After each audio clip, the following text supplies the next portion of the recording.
मंत्र को बोलने वाले का केवल मुख का दर्शन कर लो तो काम हो जाता है। उसमें लिखा है। जब लोगों ने इस मंत्र का ऑब्जेक्शन लिया कि ये मंत्र क्यों, श्री शिवाय नमस्तुभ्यम कहां लिखा है, इस मंत्र का क्या प्रयोग होता है, इसको क्यों जपा जाए, जब लोगों ने इसको जब जनमानस में भेज दिया कि ये तो सियोर वाला महाराज ने बनाया मंत्र, ये तो फालतू का है, ये तो होना ही नहीं चाहिए, ये तो ऐसा नहीं होना, तब लोगों ने फिर पुराण में ढूंढा कि आखिर लिखा कहां है। तब इनने ढूंढा तो उसमें लिखा हुआ आ गया कि इस मंत्र का जप करने वाला व्यक्ति इसको केवल मुंह से बोल भी ले और उसका चेहरा भी देख लो तो ही मनुष्य का सब कार्य सफल हो जाता है। तो फिर बोलने में अपना क्या जाता है, प्रेम से बोलो श्री शिवाय नमस्तु।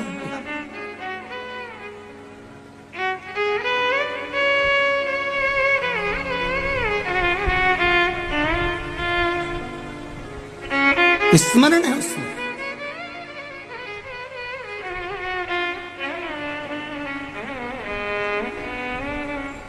लोगों का काम है भरमाना, लोगों का काम है भटकाना। परशु महापुराण कहती है आपको भटकना नहीं, आपको शरणागति लेना। शरणागति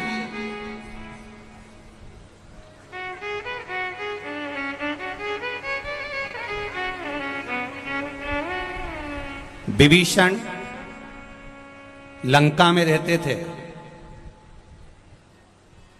कैकेयी अयोध्या में रहती थी। कैकेयी अयोध्या में रहने के बाद भी नहीं सुधरी और विभीषण लंका में रहने के बाद भी नहीं बिगड़े।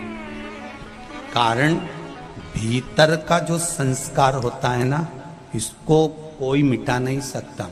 विभीषण के भीतर ऐसा संस्कार था कि विभीषण उससे डोला नहीं, और कैकेयी के भीतर जिदपन था तो उसको कोई टोला कोई नहीं। आज हिंदू सनातन धर्म के जितने त्योहार आते हैं, हिंदू सनातन धर्म की होली आई तो लोगों ने कहा पानी बचाओ, रंग मत लगाओ। दिवाली आई बम फटाके मत फोड़ो, प्रदूषण आएगा। नवरात्रे आए गरबा मत खेलो, ये हो जाएगा वो हो जाएगा। जितने सनातन धर्म के त्योहार आते हैं उसमें कहीं ना कहीं हम उसको रोकने का प्रयास करते हैं, बल्कि प्रयास अपने मन के कंट्रोल पर होना चाहिए। जब विभीषण लंका में नहीं बिगड़ सकता, कैकेयी अवध में नहीं सुधर सकती, हमारा मन का कंट्रोल होना चाहिए। हम जाएं गरबा खेलने, हम जाएं होली खेलने, हम जाएं दीपावली मनाने के लिए। सनातन धर्म के त्योहार आए उसको उत्साह से मनाना चाहिए, उसको उमंगता से मनाना चाहिए और अपने मन पर कंट्रोल रखना चाहिए कि हम कहीं गलत संगत में तो नहीं जा रहे। हमें हमारे माता पिता ने भेजा है, हमारे माता पिता ने हमको भेजा कि जाओ तुम, ये होली का त्योहार है, ये दिवाली का त्योहार है, ये गरबे का त्योहार है, ये त्योहार आया है, तुम अच्छे से मनाओ। रक्षाबंधन का त्योहार है, हमारे माता पिता ने जब विश्वास रखकर भेजा है तो हमारे माता पिता के विश्वास को हम तोड़े ना, बस इतना स्मरण होना चाहिए। बाकी का त्योहार कोई भी हो सनातन धर्म का, उसे दिल से मनाना चाहिए। जितनी उमंगता से मना सकते उतनी उमंगता से मनाओ, उतनी उमंगता से मनाओ।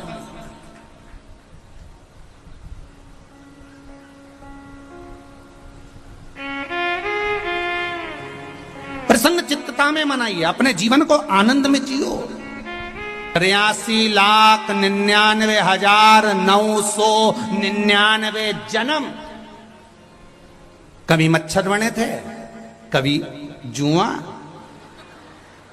कभी खटमल, कभी झिंगुर, कभी कीड़ा, कभी जलचर, कभी थलचर, ना जाने कितने कितने जन्म।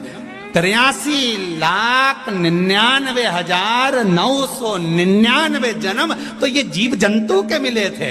आखिरी का जन्म है 84,00,000वां जन्म। कौन सा? अरे बोलो जम के, मनुष्य का।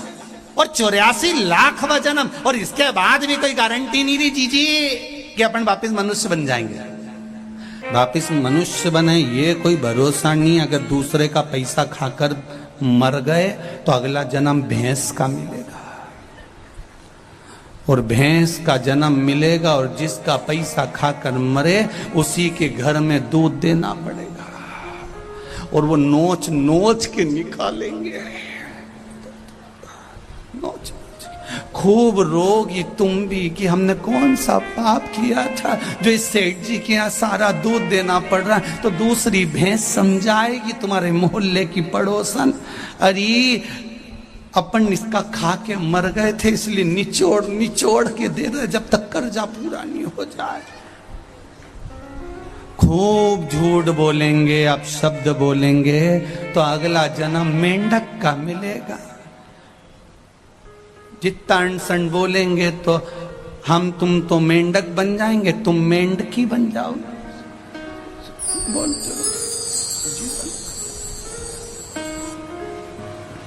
एक जन्म 83,99,999 के बाद जो मिला है ये मनुष्य का शरीर बड़ा विचित्र है।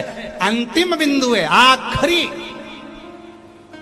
और इसमें इतना हमें फालतू के प्रपंच में नहीं पड़ना। घर में रहो, परिवार में रहो, कितना भी झगड़ा हो कभी लड़कर अपने मायके नहीं जाना, कभी लड़कर मत जा। इनकी छाती पे मूंग धलो पर मत जा।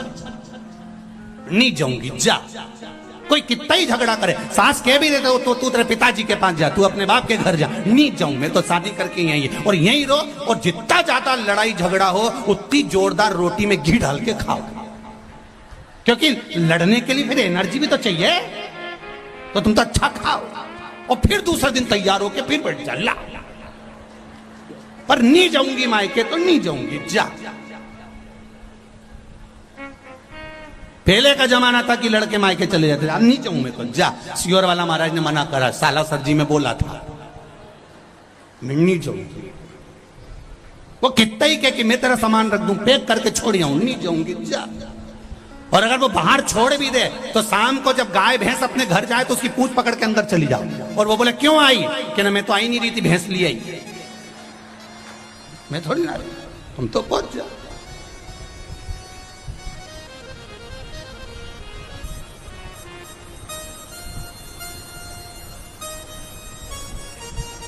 रहो प्रेम वश रहो। नियम ले लेना कि अब अपना 83,99,999 जन्म के बाद ये मनुष्य की देह मिली है, रोकर नहीं निकालूंगी, खुश होकर निकालूंगी। बीमारी आई है, रोग आया है, तकलीफ आई है, थोड़ा कर्जा हो गया है, टेंशन आ गया है, कोई बात नहीं। हर बात में एक बात को याद रखना कि मेरा देव अधिदेव महादेव मेरे साथ है, सब चिंता वो मिटा देगा। मेरा बालाजी सरकार बैठा है, सब टेंशन मिटा। क्यों सोच,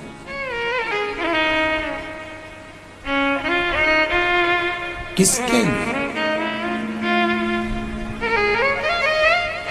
महाराज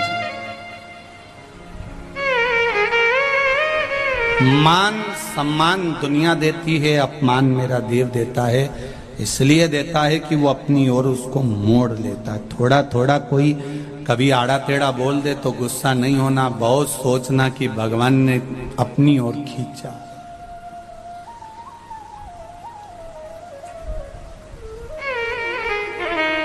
अपनी ओर खींचा, वो साधारण नहीं, हृदय से, चित्त से हम भगवान को कुछ कहते हैं, भगवान सुनता है,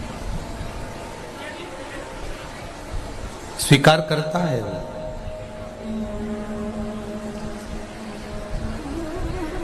एक प्रसंग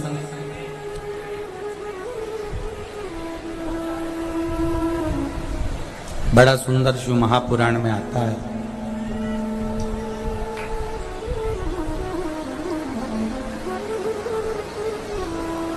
कि माता अंजना गौतम बाबा और मतंग बाबा के कहने पर आराधना कर कर जब शिव रूपी पुत्र को ही प्राप्त कर सकती हैं, तो भगवान के भजन में, भगवान की भक्ति में वो बल है कि हम भी परमात्मा से परमात्मा को ही प्राप्त कर सकते हैं।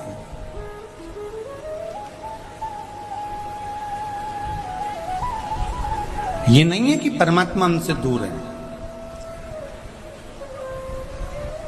हमारे भीतर जो है वो आत्मा है। विश्वास के बल पर हम जिसको प्रकट कर लें वो परमात्मा है।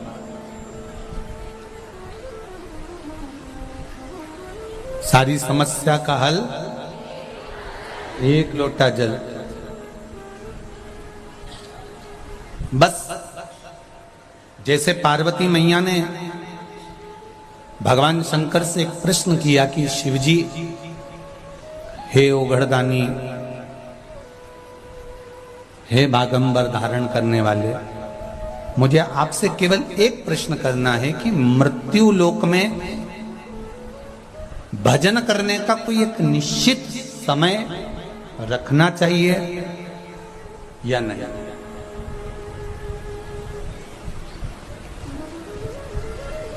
कई लोग कहते हैं हम सवेरे 9 बजे पूजन करने बैठते हैं। हमारा नियम है 9 बजे से 10 बजे तक मैं पूजन करती हूँ। मैं 8:30 बजे शिव जी के मंदिर जाती हूँ। मैं इतनी बजे भगवान के मंदिर पहुंचती हूँ। मैं इतनी बजे भगवान का ये कार्य करती हूँ।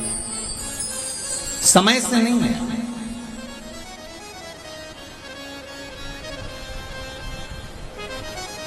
दो बहनें थी, घर में चक्की नहीं थी। जब घर में चक्की नहीं तो दोनों बहनों ने विचार करा कि फिर ये गेहूं को कहां ले जाकर पीसे।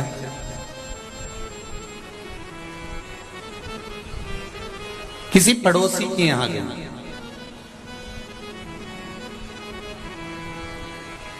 और पड़ोसी के यहां जाकर दोनों बहनें गेहूं पीसने लगी। एक बहन उसमें से गेहूं का दाना उठाती है, खाती है, पीसती रहती है। दूसरी देख रही है, पहली उठाती जाए, खाती जाए, पीसती जाए। किसी किसी की आदत रहती है कि वो गेहूं या बाजरा या जौ कुछ भी पीसते पीसते मुंह में का दाना पटक लेती है, खाती जाए। अब एक बहन तो मुंह में डालती जाए, खाती जाए, पीसती जाए। दूसरी मना कर रही है, क्यों पागल जैसे काम कर रही है। जब आटा पिस जाएगा, गेहूं का आटा हो जाएगा, तब घर पर चल के रोटी बना के खाएंगे। अभी तो मुंह में डाल रही है, अच्छी बात सुने ना। क्या कर रही है ये? बार बार बार बार बार बार बार बार एक एक दाने को उठाकर मुंह में डालती जा रही है। समझाए?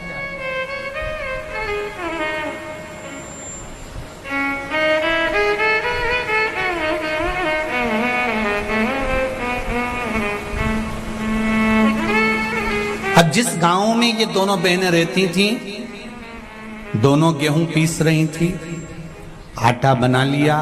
एक खाती रही, पीसती रही, दूसरी उसको समझाती रही। उसी गांव में कबीरदास जी रहते थे। और उसी गांव में जब कबीरदास जी रहते तो ये दोनों बहनें जब आटा लेकर चली और चलते ही इन दोनों बहनों का पांव फिसल गया और फिसला और पूरा आटा कीचड़ में चला गया। अब आटा कीचड़ में गया, कबीरदास जी ने वहीं खड़े होकर बोल दिया, आटो पड़ो कीच में कछु न आयो हाथ, पीसत पीसत चबायो सोई निभायो साथ। अब कबीरदास जी लिख रहे हैं कि आटो पड़ो कीच में और कछु ना आयो हाथ, और पीसत पीसत जो चबायो वही दियो साथ। शिव महापुराण में यही कह रही है कि भगवान के लिए अलग से समय निकालने की जरूरत नहीं है। अपनी चलती हुई जिंदगी में, चलती हुई चक्की में, चलते हुए समय में भगवान के नाम का दाना मुख में डालते चलो। कब जीवन निकल जाएगा और ये जीवन कब खप जाएगा, कोई भरोसा है क्या? और कई लोग इंतजार में बैठे हैं, अभी तो बचपन है, जवानी आएगी जब भजन करेंगे। अभी जवानी है, अधेड़ी आन दो जब भजन करेंगे। अभी अधेड़ी है, बुढ़ापा आन दो जब भजन करेंगे। उम्र का तुम्हारे को मालूम है कि तुम इतने साल में ही मरोगे? कोई जीवन का ठिकाना है क्या कि कब मर जाओगे?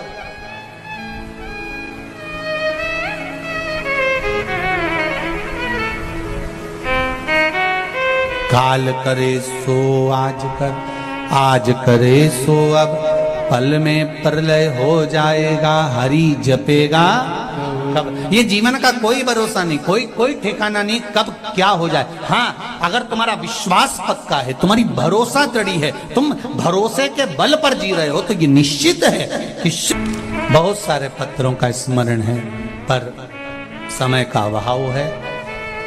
आप अपने दिल से, हृदय से, चित्त से, ये सारे पत्र जितने भी हैं यहीं रखे होंगे। इनमें इनके नाम भी रहते हैं, नंबर भी रहते हैं, फोन नंबर भी रहते हैं।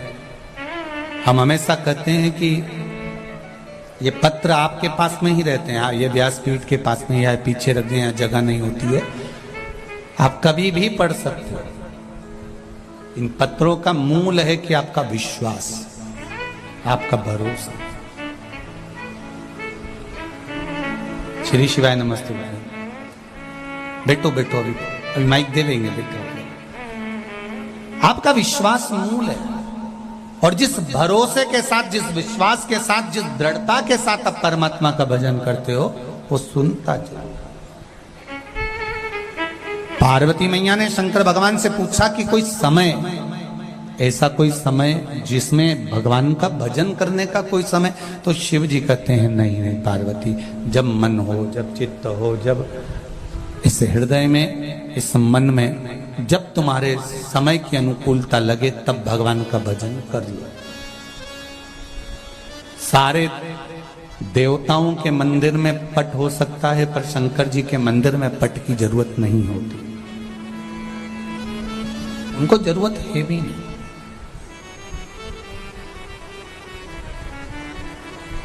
कैलाश पर कोई पट नहीं, बस भगवान शंकर हैं और आपका विश्वास है।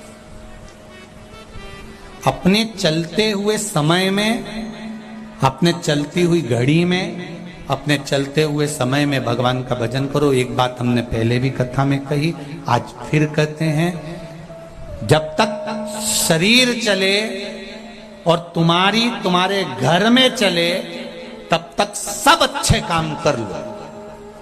जिस दिन शरीर चलना बंद हो जाएगा और तुम्हारे घर में चलना बंद हो जाएगी, तब तुम कुछ भी नहीं कर सकते। इसलिए शरीर चले तब तक सारे तीर्थ करो, शरीर चले तो कथा में जाओ, शरीर चले तो भजन करो, शरीर चले तो मंदिर जाओ, शरीर चले और तुम्हारे घर में चले। जब तक तुम्हारे घर में चल रही है, जो तुमको मन का करना है, मुझे दान करना है, मुझे ब्राह्मण भोज कराना है, मुझे ये कराना है, मुझे सभामणि कराना है, मुझे सालासर जी जाना है, मुझे चूरमा चढ़ाना है, मुझे मोहनथाल लगाना है, जब तक तुम्हारा शरीर चले और तुम्हारे घर में चले, सारे अच्छे काम करो।